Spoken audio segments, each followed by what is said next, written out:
Welcome to our KPC Daily Devotional.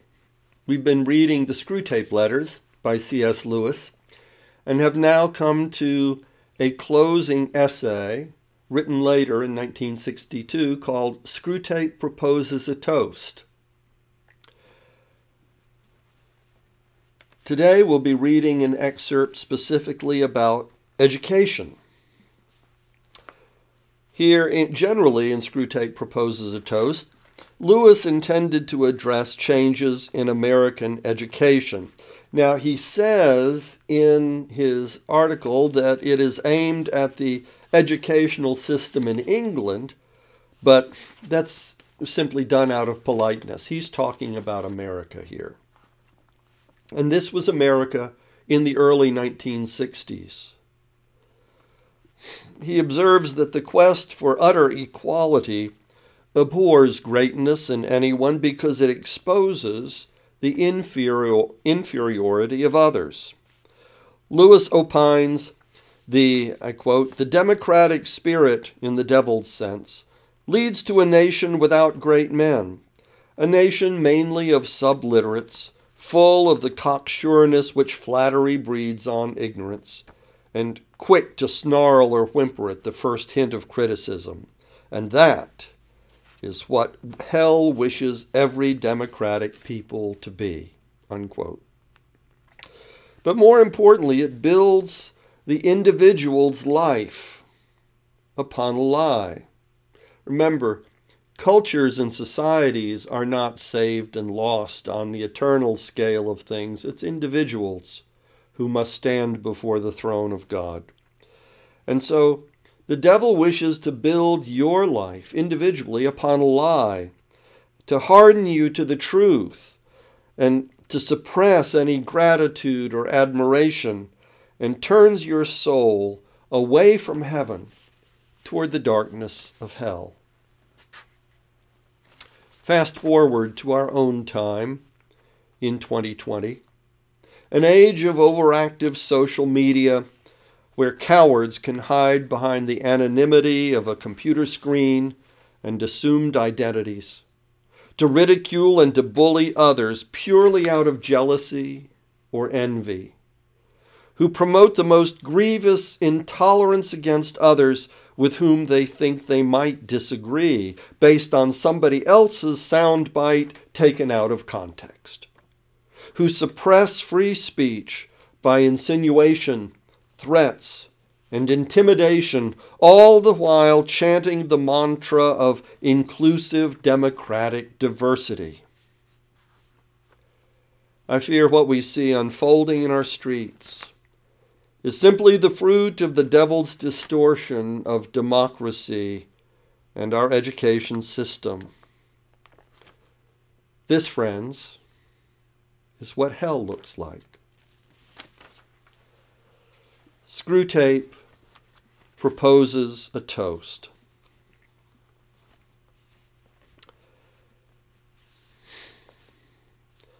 In England, the spirit of "I'm as good as you" has already become something more than a generally social influence. It begins to work itself into their educational system. How far its operations there have gone at the present moment, I should not like to say with certainty, nor does it matter. Once you have grasped the tendency, you can easily predict its future developments, especially as we ourselves will play our part in that developing. The basic principle of the new education is to be that dunces and idlers must not be made to feel inferior to intelligent and industrious pupils. That would be undemocratic. These differences between pupils, for they are obviously and nakedly individual differences, must be disguised. This can be done on various levels. At universities, examinations must be framed so that nearly all the students get good marks. Entrance examinations must be framed so that all or nearly all citizens can go to universities, whether they have any power or wish to profit by higher education or not. At schools, the children who are too stupid or lazy to learn languages and mathematics and elementary science can be set to doing the things that children used to do in their spare time. Let them, for example, make mud pies and call it modeling. But all the time there must be no faintest hint that they are in any way inferior to the children who are at work. Whatever nonsense they're engaged in must have, I believe the English already used the phrase, parity of esteem. An even more drastic scheme is not impossible. Children who are fit to proceed to a higher class may be artificially kept back because the others would get a trauma. Beelzebub, what a useful word. A trauma by being left behind. The bright pupil thus remains democratically fettered to his own age group throughout his school career, and a boy who would be capable of tackling Aeschylus or Dante sits listening to his coeval's attempt to spell out "a cat sat on a mat." In a word, we may reasonably hope for the virtual abolition of education when "I'm as good as you" has fully had its way. All incentives to learn and all penalties for not learning will vanish. The few who might want to learn will be prevented. Who are they to overtop their fellows after all? And anyway, the teachers, or should I say, nurses, will be far too busy reassuring the dunces and patting them on the back to waste any time on real teaching. We shall no longer have to plan and toil to spread imperturbable conceit and incurable ignorance among men. The little vermin themselves will do it for us. Of course, this would not follow unless all education became state education, but it will. That's part of the same movement. Penal taxes designed for that purpose are liquidating the middle class, the class who were prepared to save and spend and make sacrifices in order to have their children privately educated.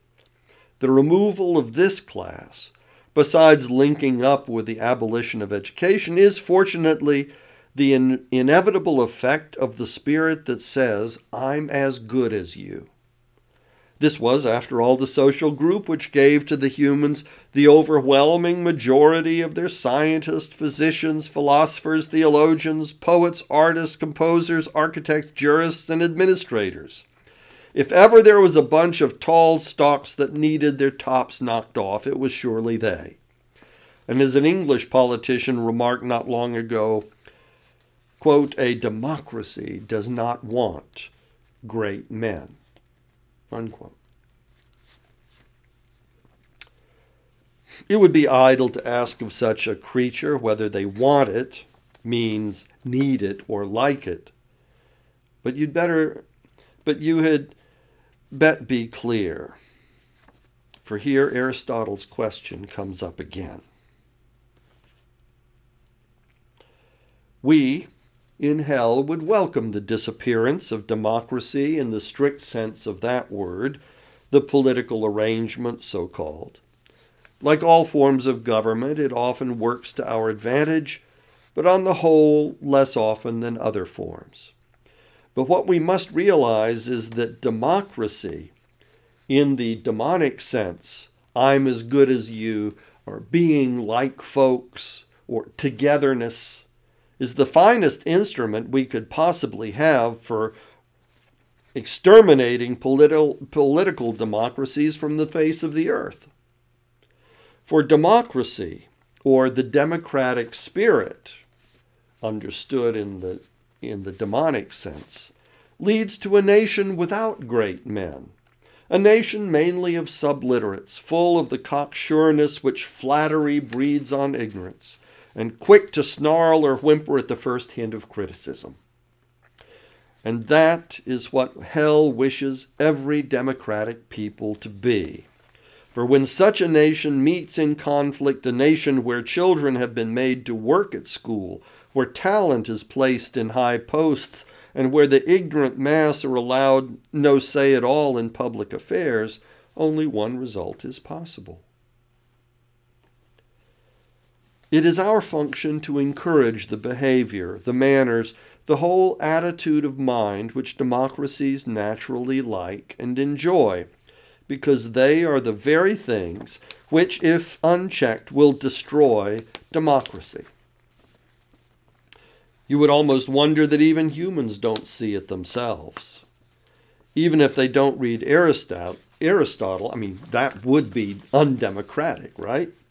You would have thought the French Revolution would have taught them that the behavior aristocrats naturally like is not the behavior that preserves aristocracy.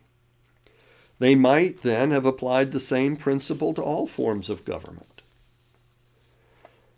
But I would not end on that note. I would not, hell forbid, encouraging your own minds, that delusion which you must carefully foster in the minds of your human victims.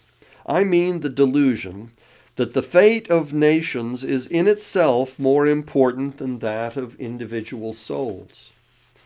The overthrow of free peoples and the multiplication of slave states are for us a means, besides, of course, being fun. But the real end is the destruction of individuals. For only individuals can be saved or damned, can become sons of the enemy or food for us. The ultimate value for us of any revolution, war, or famine lies in the individual anguish, treachery, hatred, rage, and despair which it may produce. I'm as good as you is a useful means for the destruction of democratic societies, but it has a far deeper value as an end in itself, as a state of mind, which, necessarily excluding humility, charity, contentment, and all the pleasures of gratitude or admiration, turns a human being away from almost every road which might finally lead him to heaven.